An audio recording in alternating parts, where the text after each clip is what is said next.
Bonjour, bonsoir, chers élèves. Bienvenue sur la plateforme d'apprentissage en ligne de parité. Je suis Lanus Dormeus, ingénieur civil, éducateur économiste, professeur de mathématiques. Je vous invite à suivre avec moi la correction du texte de mathématiques NS4, juillet 2019, titré « Aléatoire ». L'examen comporte deux parties. Dans la première partie, on nous demande de recopier et compléter les phrases suivantes tout en illustrant une démarche fructueuse ou non fructueuse. Numéro 1. L'ensemble de définitions, l'ensemble de solutions de l'équation lnx exposant 3 égale lnx. Elle admet de solution si x est supérieur à 0, c'est le domaine de validité, qui est de 0 à plus l'infini. On a lnx exposant 3 égale lnx. En transposant lnx, on a lnx exposant 3 moins lnx égale à 0. En écrivant lnx en facteur, on a lnx crochet.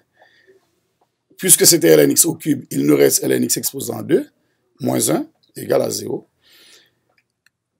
Un produit de facteurs s'annule. On s'annule chaque facteur séparément.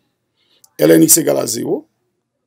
Or, 0, c'est ln1. Donc, on a lnx égale à ln1.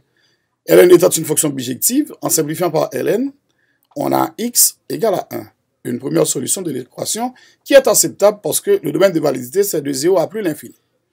Maintenant, lnx au carré moins 1 égale à 0. En transposant ou bien en factorisant ça sous la forme d'un produit de facteurs, on a lnx moins 1 par lnx plus 1 égale à 0. En s'annulant chaque facteur séparément, on a lnx moins 1 égale à 0. lnx égale à 1. Or, 1, c'est lne. On a lnx égale lne. En simplifiant par ln, on a x égale à e. Encore acceptable, c'est trouvé dans l'intervalle de 0 à plus l'infini. Et pour lnx plus 1 égale à 0, on a lnx égale à moins 1, ou bien lnx égale à lne exposant moins 1. En simplifiant par ln, on obtient lnx égale à ln exposant moins 1 et x égale à e exposant moins 1. C'est encore acceptable parce que c'est plus grand que 0. Donc, on déduit l'ensemble des solutions S de l'équation de coordonnées 1, e et e exposant moins 1. L'ordre des éléments dans un ensemble n'a pas d'importance. L'exercice 2, soit f de x égale exponentielle de moins x par lnx, on demande l'ensemble des définitions d'une telle fonction. Maintenant, la fonction existe si et seulement si x est supérieur à 0. Donc, le domaine, c'est de 0 à plus l'infini. Dans l'exercice 3, on donne f de x égale exponentielle de 2x. On veut le dire, et f' de x est 2 exponentielle de 2x, plus 1, parce que la dérivée de x est 1. On veut déterminer le rapport f' de 0 sur f de 0. Maintenant, on cherche f de 0 en remplaçant x par 0 dans f de x, qui était 2 exponentielle de 2x plus x. On a exponentielle de 2, on a exponentielle de 2 par 0, plus 0. Donc, 2 fois 0 donne 0. Tout nombre exposant 0 égale à l'unité, donc exponentielle de 0 donne 1. Donc, f de 0 est 1. Maintenant, on détermine f' de 0. On remplace x dans f' de x. f' de x est 2, on met 2. Exponentielle de 2 par x, on remplace x par 0. Ça fait 2 par 0, plus 1. Maintenant, 2 par 0 donne 0. On a 2 par exponentielle de 0, plus 1. Exponentielle de 0, c'est 1. 2 fois 1 donne 2. 2 plus 1 donne 3. Donc, on connaît f' de 0 et f de 0. Le rapport f' de 0 sur f de 0. F' de 0 qui est 3. Et f de 0 qui est 1. On a 3 sur 1. On n'a pas besoin d'écrire le 1. Le 1 est sous-entendu. Donc, le rapport f' de 0 sur f de 0 est 3. Maintenant, dans l'exercice 4, la valeur exacte de cette somme 1 plus 14 plus 27 plus 261. Ici, si on prend le premier terme, U0, et le deuxième terme, c'est U14, qui est le second terme. Maintenant, le dernier terme, UN, c'est U n qui est 261. Il s'agit d'une suite arithmétique de raison R qui est U0, U1 moins U0. Le U1 qui est 14 et le U0 qui est 1, la différence nous donne 13. Maintenant, il faut chercher d'abord le nombre de termes de cette suite avant de calculer la somme, qui est n. N, par formule, c'est le dernier terme, moins le premier terme, divisé par la raison plus 1. Le dernier terme qui est dans l'expression Sn, qui est 261.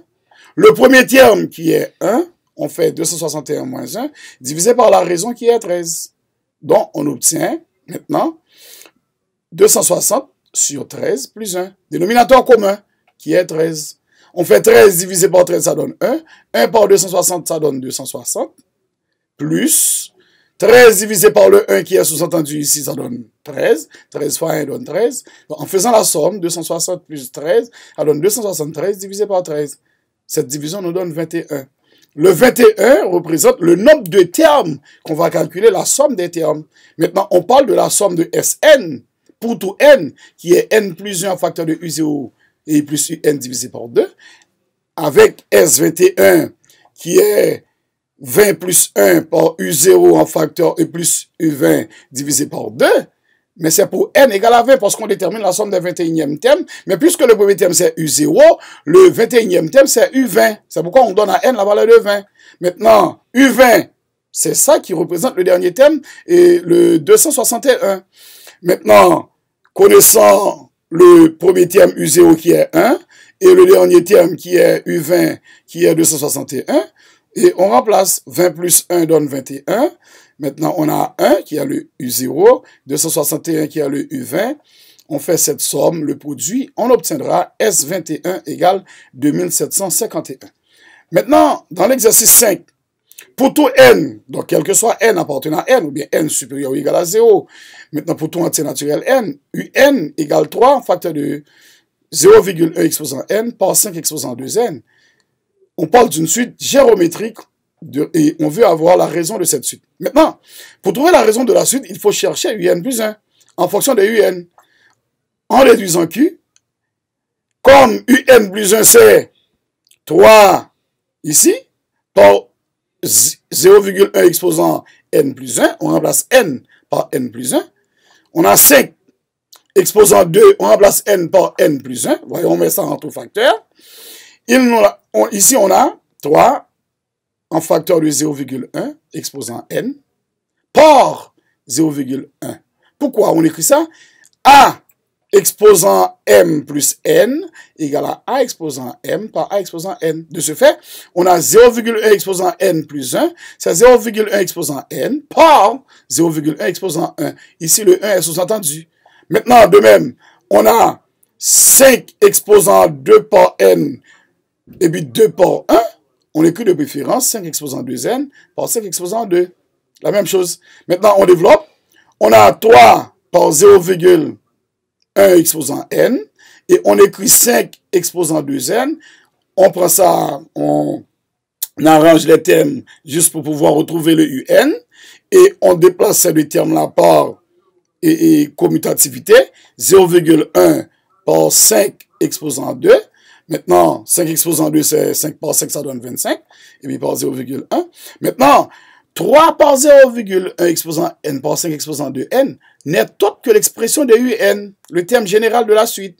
Maintenant, on remplace cette expression par un. On a un plus 1 égale un par 2,5. Où se trouve le 2,5? C'est 0,1 par 25. On déplace la virgule d'un rang. Ça donne 2,5. Ou bien, 2,5, c'est 5 divisé par 2. Ça fait 5 sur 2 un. Donc, un plus 1 égale 5 sur 2 un. Ou bien, un plus 1 égale à q fois un. Donc, on parle d'une suite géométrique. Ou bien, le rapport un plus 1 sur un, ça donne 5 demi. Donc, le q est de 5 demi. C'est la raison de la suite. Dans le numéro 6, soit une suite arithmétique de premier terme U0 et de raison R, on donne une expression U2 plus U5 plus U8 égale 210. On note ça, l'équation 1, parce qu'il y a trop d'inconnus là-dedans. Mais avec U0 égale à 2R, On demande de calculer U0. Pas vrai? Maintenant, qu'est-ce qu'on fait? Pour tout n, UN égale à U0 plus NR. C'est une suite arithmétique. De ce fait, on a U2 égale à U0 plus 2R. De même, U5 égale à U0 plus 5R. Ou bien U8 égale à U0 plus 8R. La relation 1 devient, en remplaçant U2, U5 et U8 par leur valeur, dans l'expression 1, au lieu d'écrire U2, on met U0 plus 2R. Au lieu d'écrire U5, on met U0 plus 5R. Au lieu d'écrire U8, on met U0 plus 8R égale 210. Maintenant, en faisant la somme, U0 plus U0 plus U0, on obtient 3U0. On a 2R plus 5R, ça donne 7R, plus 8R, ça donne 15R, donc égal à 210. Avec U0 égale 2R, ou bien R égale à 1 demi U0, on a 3U0 plus 15 sur 2 fois U0, parce qu'on avait 15 par 1 demi U0. 15 fois 1 donne 15 sur 2. Ou bien, dénominateur commun, c'est 2. 2 divisé par le 1 qui est 78 donne 2. 2 fois 3 donne 6. On a 6 U0. 2 divisé par 2 donne 1. 1 par 15 donne 15. On a 6 U0 plus 15 U0 divisé par 2 égale à 210. Maintenant, on fait un petit produit en croix. 2 fois 210 donne 420. On a 6 plus 15 donne 21. On tire ou bien isoler le I0. Donc, I0 égale 420 divisé par 21, qui est 20. Donc, U0 est 20. Connaissant U0, donc, on peut déterminer d'autres termes si on veut. Mais c'est U0 seulement qu'on veut déterminer. Maintenant, dans le numéro 7, on donne PDA, probabilité de l'événement A égale 0,6. Probabilité de l'événement B bar, la barre n'est pas en bas, c'est en haut, excusez-moi. Maintenant, égale 0,2. Et puis, P de A inter B égale 0,5. Maintenant, on a P de A bar inter B, mais le bar en haut. Maintenant, égale P de B moins P de A inter B. Maintenant, il faut chercher P de B. Le P de B, c'est la probabilité contraire de probabilité de B réalisée. C'est 1 moins P de B bar, parce qu'on nous a donné le P de B bar. Maintenant, on a 1 moins le P de B bar qui est 0,2. Donc, maintenant, P de B est de 0,8. D'où l'on écrit P de A bar, mais le bar en haut pour moi, P de A bar inter B, c'est 0,8 moins 0,5 qui est le P de A inter B. Maintenant, on a P de A bar inter B égale 0,3. Dans le numéro 8, on donne l'écart type de la variable aléatoire x égale 5. On veut déterminer la variance de moins 2x.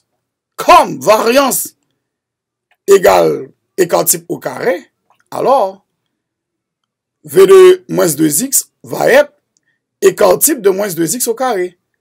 Avec écart type de moins 2x égale moins 2 écart type de x.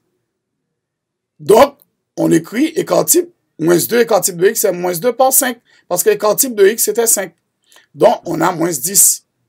D'où l'on écrit V de moins 2x en remplaçant écart type de moins 2x qui est la valeur de moins 10, par sa valeur, on a moins 10 au carré. D'où la variance de V de moins 2x est de 100. Moins 10 au carré est 100. Parce que tout nombre élevé au carré est toujours positif. Maintenant, dans le numéro 9, soit une série de nombres 9, 7, 9, 10, 11, 12, 13, 15. Et la moyenne mathématique, c'est x bar. La formule, c'est une série de nombres non groupés, somme de xi sur n. Qu'est-ce qu'on fait? C'est 7 plus 9 plus 10 plus 11 plus 11 plus 12 plus 13 plus 15. Et puis, divisé par le nombre de nombres qu'on a, 1, 2, 3, 4, 5, 6, 7, 8. Divisé par 8. La somme au numérateur donne 88. Divisé par 8, ça donne 11. Donc, la moyenne mathématique est de 11. Maintenant, dans le numéro 10, on donne le point moyen de la série statistique. Et on donne l'ajustement Y qui est 3x plus B. On détermine B. Or, la droite d'ajustement ou la droite de régression, ou bien la droite de meilleur, toujours passe par le point de moyen. Le point moyen qui est G de coordonnées 5 et puis 14,8. Le 5, c'est la valeur de x. Le 14,8, c'est la valeur de y. En les remplaçant, y par 14,8, et on fait 3 fois 5 plus b. Donc, en transposant ici, on a 14,8 moins 3 fois 5 qui est 15, donc on obtient b égale à moins 0,2. Donc, ici, c'est tout pour la première partie. Maintenant, on va commencer avec la deuxième partie. Dans la deuxième partie, on demande de traiter 2 des 4 exercices suivants sur 60 points. Le premier exercice qu'on donne, c'est l'analyse. On donne f de x égale x plus e de x. La première question, c'est de chercher le domaine de définition de la fonction. Maintenant, le domaine de définition d'une telle fonction, il s'agit d'une fonction polynomiale. Et il faut rappeler bien que si la fonction s'écrit, il n'y a pas x au déno, on se nomme la fonction polynomiale. Et s'il y a x au déno, on parle de fonction rationnelle. Et s'il y a radical, on parle de fonction irrationnelle. Mais dans ce cas, il n'y a pas x au déno, on parle de fonction polynôme. Car toute fonction polynôme est définie sur R, ou bien moins l'infini, à plus l'infini. Veuillez m'excuser de mettre les bornes si on a besoin. Maintenant, on demande de déterminer la limite en moins l'infini. Limite f de x est vers moins l'infini, c'est de remplacer x par moins l'infini. On a limite de x quand x vers moins l'infini, plus limite de exponentielle de x quand x vers moins l'infini. Ici, en remplaçant x par moins l'infini, on a moins l'infini. Exponentielle de moins l'infini, ça donne 0. Donc, limite f de x quand x vers moins l'infini, ça donne moins l'infini. Tandis que, limite en plus l'infini, on remplace x ici par plus l'infini, ça donne plus l'infini. Exponentielle de plus l'infini donne plus l'infini. Plus l'infini plus l'infini, ça donne plus l'infini. Et c'est pas la peine, on peut se servir du terme du plus haut degré. Parce que le exponentielle de x croît beaucoup plus vite que le x. On peut déterminer la limite quand x envers exponentielle de x tout simplement, elle va donner plus l'infini. Donc la limite à plus l'infini donne plus l'infini, et la limite en moins l'infini donne moins l'infini. Maintenant, on demande de démontrer que la droite d'équation y égale à x est asymptote en moins l'infini. Pour démontrer qu'une droite d'équation y soit asymptote oblique ou asymptote et horizontale quelconque est asymptote à une écouble, il suffit de prouver que limite f de x moins y quand x vers l'infini, ici c'est moins l'infini, égale à 0. Donc, qui est f de x? F de x c'est x plus e de x. Et puis moins y qui est x. X moins x ça donne 0. Il me reste limite exponentielle de x quand x vers moins l'infini. Exponentielle de moins l'infini, quand x vers moins l'infini, ça donne 0. Exponentielle de moins l'infini donne 0. Puisque limite f de x, quand x vers moins l'infini, donne 0, alors on déduira que la droite d'équation x égale à y égale à x est asymptote à la courbe. Et cette asymptote est appelée asymptote oblique. Maintenant, dans le petit c, on demande de calculer la dérivée première de f et en déduire son signe. Pour déterminer la dérivée première de f, à ne pas oublier que f de x, c'était x plus exponentielle de x. Dérivée de x, ça donne 1. Dérivée de x, ça donne 1. Et dérivée de exponentielle de x, ça donne exponentielle de x. Donc ici, f' de x égale à 1 plus exponentielle de x. Maintenant, on demande d'étudier le signe de f' de x. Quel que soit x appartenant à R, exponentielle de x est toujours positif. Le 1 est positif. Un nom positif plus un nom positif donne toujours un nom positif. Donc 1 plus exponentielle de x est toujours positif. On constate que f' de x est supérieur à 0. Donc f de x est strictement croissante. Mais de très souvent, on n'utilise pas strictement, on dit la fonction est monotone croissante parce que la fonction monte sans jamais descendre. On parle de monotone croissante. Donc, pour x appartient de moins l'infini à plus l'infini, ici il y a f' de x, il y a toujours plus, et puis f de x croît sans jamais descendre. Donc, on dit la fonction est monotone croissante. On demande de dresser le tableau de variation de f. Donc, pour dresser le tableau de variation de f, on reprend le domaine de définition, qui est la fonction qui était une fonction polynomiale, c'était x plus exponentielle de x. Donc, une fonction polynomiale de définition moins l'infini à plus l'infini. On cherche les points sur les axes c inter y' ou y. Pour x égale à 0, f de 0, on remplace x par 0. On remplace x par 0. En remplaçant x par 0, on a 0 plus exponentielle de 0. On obtiendra, maintenant, 0 plus exponentielle de 0. Exponentielle de 0, ça donne 1. Tout nombre exponentiel donne l'unité. Donc, on a 0 plus 1 donne 1. Donc, f de 0 est 1. Donc, on a un point x est 0, y est 1. Et deuxièmement, on cherche l'intersection C inter x symbole x, y égale à 0. Donc, là-dedans, on peut constater que exponentielle de x égale à moins x, c'est un cas qui est impossible parce que exponentielle ne peut pas être égal à un nombre négatif. Donc ici, on dit que la courbe ne coupe pas l'axe des abscisses. Maintenant, le tableau de variation, on a une seule valeur pour x, de moins l'infini à plus l'infini, qui est 0.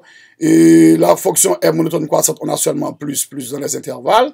Et quand x en vers moins l'infini, rappelez bien que la limite en moins l'infini, c'était moins l'infini. Et limite en plus l'infini, c'est plus l'infini. C'est ce que nous faisons là. Et dans le tableau de variation, en moins l'infini, on met moins l'infini. Et en plus l'infini, on a plus l'infini. À ne pas oublier, quand il s'en va moins l'infini, on a une asymptote oblique à la courbe là. Mais on n'a pas demandé de tracer. Dans le numéro 2 maintenant, c'est la suite réelle. Quel que soit n appartenant à n, on donne un égale à 3 par 2 exposant n. Excusez-moi du fait que le n se trouve en bas. Ce n'est pas l'indice de 2, mais le n se trouve ici. C'est 3 par 2 exposant n. D'accord? Excusez-moi, mais le n pour moi en haut. Merci. Maintenant, première question, étudier la monotonie d'une suite. La monotonie d'une suite, c'est dire si la suite est croissante ou décroissante ou constante. Elle est croissante si la différence un plus 1 moins un est supérieure à 0. Elle est décroissante si la différence un plus 1 moins un est inférieure à 0. Elle est constante si la différence un plus 1 moins un est égale à 0. Maintenant, on connaît un pour tout n, on cherche un plus 1. C'est de remplacer n par n plus 1. Vous voyez, c'est là-haut. Au lieu de mettre n, on met n plus 1. On développe ça. On a 2 exposant n plus 1. C'est 2 exposant n par 2 exposant 1. Le 1 ici est sous-entendu. Maintenant, qu'est-ce qu'on constate? 3 par 2 exposant n, c'était un. 3 par 2 exposant n. Le n est là-haut. C'est un. Maintenant, on a un plus 1 et moins un égale 3 par 2. On a un plus 1 moins un, ça c'est un. Qui était un plus 1, qui est 3 par 2 exposant n. Et puis par 2. Le un, c'est 3 par 2 exposant n. C'est pas exposant 2, c'est 3 par 2 exposant n. Au lieu de 2, c'est n. Excusez-moi, arrangez ça pour moi. Il y aurait deux fois.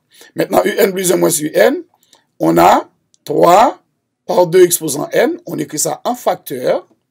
Il nous reste 2 moins 1. Parce qu'il y a un sous-entendu ici. On met tout ce terme en facteur. Ce terme en facteur, il reste 2 moins 1. Maintenant, 2 moins 1 donne 1. On a 1 par 3 par 2 exposant n. Maintenant, on a un plus 1 moins un, 3 par 2 exposant n. On constate que ça est supérieur à 0 parce que le n, c'est un élément de l'ensemble des entiers naturels. C'est toujours positif. Donc, 2 exposant un nombre positif donne un nombre positif. Par 3 qui est positif, donc le produit est positif. Puisque un plus 1 moins un est supérieur à 0, on peut dire que la suite un est monotone croissante. Deuxièmement, on demande d'exprimer un en fonction de un plus 1 en fonction de un. On a un plus 1, c'est 3 par 2 exposant n plus 1. Ou bien 3 par 2 exposant n par 2. Donc 3 par 2 exposant n, c'est un. Donc au lieu d'écrire 3 par 2 exposant n, on met un par 2. Ou bien un par 2, ou bien 2 fois un. La multiplication est commutative. Maintenant, on déduit la suite un est une suite géométrique de raison Q égale à 2. Le rapport un plus 1 sur un égale à 2. Donc, il s'agit d'une suite géométrique. Troisième partie, on demande d'exprimer un en fonction de n. Formule générale pour tout n, un égale à u0 par q exposant n. L'exposant, c'est là-haut, c'est pas en bas. C'est u0 par q exposant n. Comme u0 égale à 3, u0, c'est remplacer n. C'est de remplacer n par 0 dans un. Vous voyez? C'est 3 par 2 exposant 0. 2 exposant 0 donne 1. Tout nombre exposant donne l'unité. Donc 3 fois 1 donne 3. Donc le U0, c'est 3. En remplaçant U0 ici, on a UN égale U0 qui est 3 par Q. Q qui est 2. Voici le Q. Et puis exposant n. Donc UN égale à 3 par 2 exposant n. On ne peut pas supprimer parce que l'exposant est là. Maintenant, on demande de calculer la limite de UN quand n tend vers plus l'infini. Limite de UN quand n tend vers plus, c'est 3 par 2 exposant plus l'infini. À partir de 1, combien? 2, 3, 4, 5, exposant plus l'infini, ça donne plus l'infini. Donc, k par infini donne infini. C'est pourquoi nous écrivons 3 par plus l'infini donne plus l'infini. Donc, la limite de un quand n devient plus l'infini est égale à plus l'infini. Ici, la suite un n'est pas convergente parce que la limite n'est pas finie. Donc, une suite qui n'est pas convergente, c'est une suite qui est divergente. Donc, la suite un est divergente parce que la limite de un quand n devient plus l'infini donne plus l'infini. C'est pourquoi la suite n'est pas convergente. On demande d'exprimer la somme Sn égale U0, U1 plus U2 plus U3 plus UN moins 1 plus UN moins 2, UN moins 1 plus UN en fonction de n. Donc, c'est la somme de Sn. U0 plus UN plus UN. Donc, pour tout n, Sn égale U0 en facteur de 1 moins Q exposant n plus 1 sur 1 moins Q. Donc, le Q étant différent de 1. On connaît U0, on connaît Q, on les remplace. Le U0, c'est 3, c'est là, c'est 3. On remplace. 1, Q, c'est la raison de la suite, c'est 2. On remplace. Exposant n plus 1 sur 1 moins 2. On fait les calculs. 2 moins 1 donne moins 1. On fait monter le 6 moins en haut. Ça fait moins 3 en facteur de 1 moins 2 exposant n plus 1. Ou bien si on supprime les parenthèses, moins 3 par 1, ça donne moins 3. Moins 3 par moins, ça donne plus 3 par 2 exposant n plus 1. Ça, c'est la somme de Sn en fonction de n. Maintenant, on termine avec le deuxième exercice. On va prendre le troisième exercice, qui est la statistique. Ici, on donne le tableau. Dans le tableau, on donne les xi. 10, 15, 16, 1, 14, 6, 18, 12, 14, 7. Et ici, on donne yi qui est 5, 2, 1, 9, 7, 8, 1, 5, 3, 6. Les valeurs qu'on a mis là, ce sont les sommes. Quand on fait la somme des xi, on additionne tout ça, ça donne 103. Quand on additionne les yi, on fait 7 sommes. C'est qu'on fait 5 plus 2, plus 1, plus 9, plus 7, plus 8, plus 1, plus 5, plus 3, plus 6, ça donne 47. Ici, on prend les xi carré, c'est 10 au carré, ça donne 100, 15 au carré, 225, 16 au carré, 256, ainsi de suite. Quand on a fini de faire les carrés, on fait la somme de tous ces nombres, 100 plus 25 plus 256 plus ces nombres-là, cette somme-là donne 1347. De même, y carré, c'est 5 au carré donne 25, 2 au carré donne 4, 1 au carré donne 1, 9 au carré donne 81. En faisant tous ces nombres au carré là, on fait la somme de ces carrés, et puis ça donne 295. Maintenant, quand on fait xi par yi, c'est le produit 10 par 5, ça donne 50, 15 par 2, ça donne 30, 16 fois 1, ça donne 16, 1 par 9 donne, ainsi de suite. Donc, en faisant les produits, et on fait la somme maintenant, on trouve 343. On demande le nuage de points correspondant à la série. Le nuage, on construit deux axes. L'axe des abscisses, sur ça, on porte les xi. Et l'axe des ordonnées, sur ça, on porte les yi. Les xi, pour x égale 10, quand x égale 10, vous voyez, x égale 10, yi égale 5. Voilà. X égale à 10, yi égale 5. Sur 5, à main levée, très légère, on trace à 10 ici. 10, on monte. Et à main levée, on trace en 5. On marque un point ici. Pour x égale 15, y égale à 2. Quand x égale à 15, c'est là. Et y égale à 2, c'est là. On trace. OK? On fait ça ainsi de suite. On trouve l'ensemble des points qu'on parle de nuage de points. Maintenant, on demande de déterminer le coefficient dans la partie B. On demande de déterminer le coefficient de corrélation linéaire. D'abord, le coefficient de corrélation linéaire, il faut d'une série double. On note R, qui est défini par covariance de x, y sur écart type de x par écart type de y. C'est compris entre moins 1 et 1. Donc, le R sera négatif. Pourquoi? Parce que l'allure de la courbe, ou bien du nuage de points, a une pente négative, ou bien descendante. De ce fait, le nuage de points présenté grandement valeur x associée aux petites valeurs de y, et vice-versa, de gauche vers la droite des moindres carrés, ça baisse. Donc, de ce fait, on dit que le coefficient serait négatif. Maintenant, on demande de calculer ce coefficient linéaire. la formule est déjà posée là-haut. C'est covariance de x, y sur écart type de x sur écart type de y. Maintenant, on cherche la covariance. C'est la somme de xi, yi sur n, moins x bar par y bar.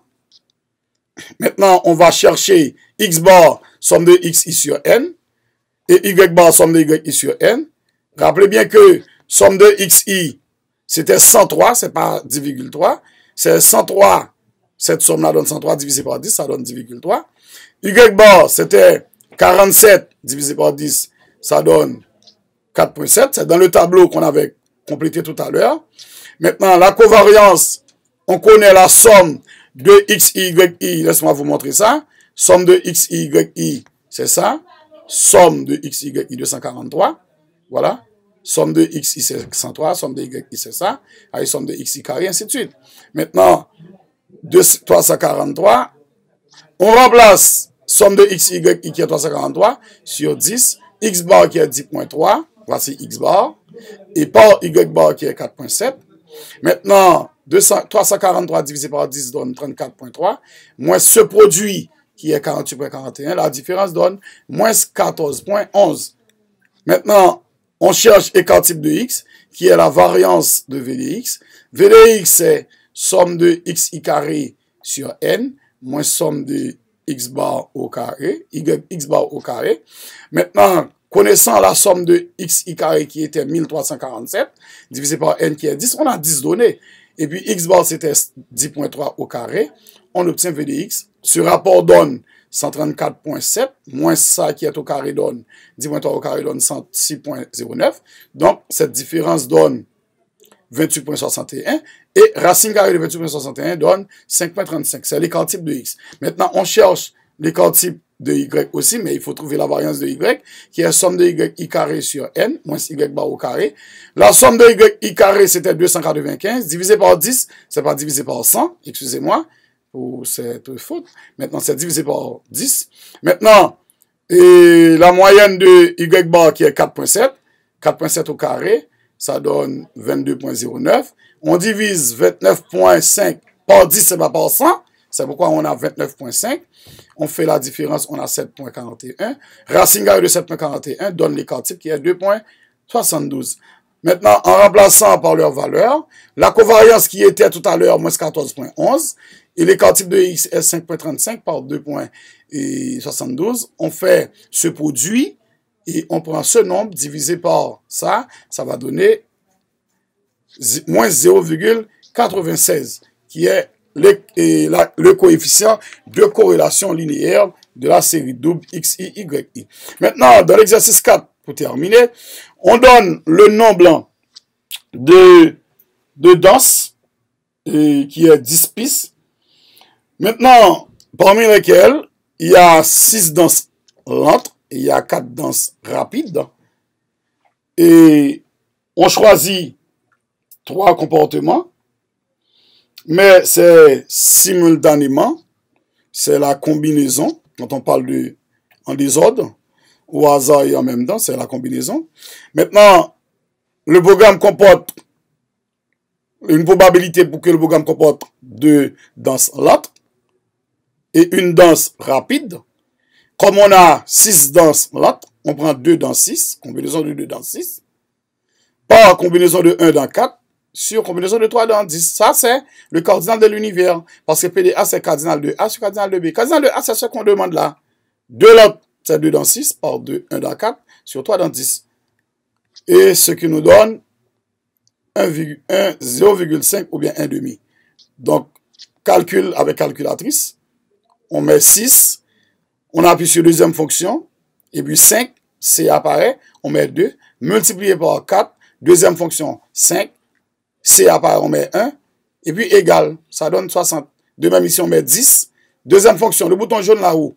2NDF, c'est la seconde fonction. Maintenant, on met C apparaît. On met 10C et puis deuxième fonction, 5, C apparaît, on met 3. Ça donne 120. Le rapport donne 0,5. Maintenant, la probabilité B, pour que le programme comporte au moins une danse rapide, au moins une danse. Donc, c'est toujours cardinal de B sur cardinal de l'univers. Au moins une danse, ça peut être 1 dans 4. et puis les deux autres dans 6, ou bien 2 dans 4, et les 3, et on prend une dans 6, c'est pas 3, excusez-moi, c'est 1 dans 6, et ensuite on prend 3 dans 4, et puis 0 dans 6. Ce calcul-là nous donne 60 plus 36 plus 4, qui est 100, divisé par 120. On avait fait ça déjà. Donc le résultat est de 0,83. C'est la fin de cet exercice.